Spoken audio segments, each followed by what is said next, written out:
Hello students, this is Professor McDermott with your video introduction to Module 6. This one may be refreshingly shorter than usual because I'm actually not going to recap the discussions for Module 5. Every group had the same material and the same questions, and it seemed like most everybody got out of the discussion what they needed to get out of it. So there's no need to recap. But I will say thank you to those who participated fully in the discussions. I do have some important announcements, though. First of all, the sixth day of Module 6 is Monday, October 17th. So, in order to have a shot at getting full credit for your discussion questions this time, please make your first post for all three questions by 11:59 p.m. on Monday, October 17th. The chairs for this module are Melissa Boone for Group 1, Blaine Kelly for Group 2, and Robin Wagand for Group 3. So please contact me, chairs, if you're not sure what being a chair entails. You have your first, actually the second stage of your ongoing writing assignment due at the end of this module, the last day of the module, which is October 24th at 11:59 p.m. So just a few notes about that. Of course, you'll want to go back and read the instructions carefully for your written assignments posted in Module 2. Also, to help you with MLA formatting issues, in Module 5, I have a folder called Videos on MLA Formatting, and I would encourage you to look at the three videos. That will help you refresh your memory on what you learned in English Comp 1. A student reported that a couple of the links were broken, but I've fixed those now. So if you tried to use them before, they do work now. One note on in-text citations. This is very important. So be sure to watch that video on in-text citations if you're not sure how to make these. And I will mention that in the history field, we want in-text citations not just for direct quotes, word-for-word quotes, but for really any important fact that you get from sources. So if you use the same source for 3 or 4 facts in a row, you can certainly combine those into one in-text citation.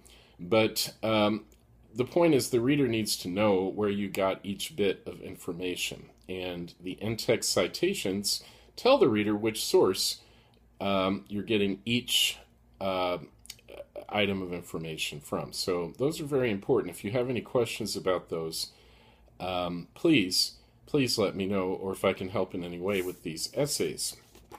Also, some comments on the material in Module 6. For the lecture on the 1920s, there are several video clips. It's kind of fun when we get up to this point in the course. There's a lot of good video material that I like to include in the course, film footage. And those video clips are contained in a folder called the Supplementary Videos folder. So as you watch the video lecture from the 1920s, from time to time I'll say, okay, pause the lecture and go look at this video in the Supplementary Videos folder. And then when you've done that, come back to the lecture. There are several of those. The topic of discussion in Module 6 for all three questions is a very important movie called The Birth of a Nation that came out in 1915. This was really the first big epic Hollywood blockbuster movie. It was 3 hours long. That was unheard of at the time. This film, believe it or not, is a film that celebrates the Ku Klux Klan. And the birth of a nation they're referring to is the rebirth of the Southern nation. That is the recreation of white supremacy by the Klan leading up to Jim Crow and segregation. So why am I assigning you this film? Well, obviously I'm not assigning it because I agree with it. I think it's reprehensible. It's a deeply, deeply offensive, bigoted, and racist film. I'm assigning it because I think it gives us a very important window into the mindset of white supremacy and really what African Americans had to face every day of their lives, the deeply ingrained beliefs among many white Americans about blacks, and also the way that most white Southerners viewed the Reconstruction period as a time when Northern carpetbaggers and African Americans in the Republican Party dominated over white people in the South as they saw it. For them, it was as if the world had been turned upside down. And they experienced that as a great humiliation. And so that led to the hatred and violence of the Klan and of white supremacy in general. So I think this film is very important for us to see. It's also important to realize this was not a film made by a few extremist racist kooks. This was a huge Hollywood blockbuster that millions and millions of people saw. And as a matter of fact, when this film came out in 1915, it was so popular that it actually led to the refounding of the Klan, which had died out in the 1870s. And so the second Ku Klux Klan was actually founded as a direct result of this film. So I think we can learn a lot about racism, about white supremacy, and about American culture in this period from watching the film. So, of course, in your discussions, this is a difficult topic to handle, and I appreciate that.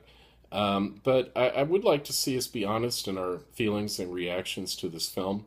And, of course, as always, civil in our exchanges on this controversial topic, but I don't think this is a topic we can ignore. One last note on the film. You're not going to watch the whole film. It is 3 hours long after all, so I'd like for you to start the movie 1 hour and 27 minutes into the film and watch for 1 hour. And since you're not seeing the first part of the movie, let me fill you in a little bit on the plot. It's basically about two families. Northern family, the Stonemans. Stoneman is a congressman who has a daughter named Elsie, and the Camerons, who are Southern people. They live in South Carolina, and Colonel Ben Cameron is the main character from the Cameron family, and so Cameron and Elsie fall in love. So it's partly about their relationship, but it's also about Reconstruction and how Stoneman, as a northern carpetbagger, comes down to try to change the South with the help of Silas Lynch, who is a mulatto, a mixed-race person, even though he doesn't really look like it in the movie because he's played by a white actor wearing dark makeup. He's supposed to be a mulatto. And so as you see this play out, you'll experience the two myths of the myth of the black rapist and the myth of the ignorant Negro legislator that the questions are about. And so if you have any questions at all about this film, please feel free to contact me. I'm happy to clear up anything about it.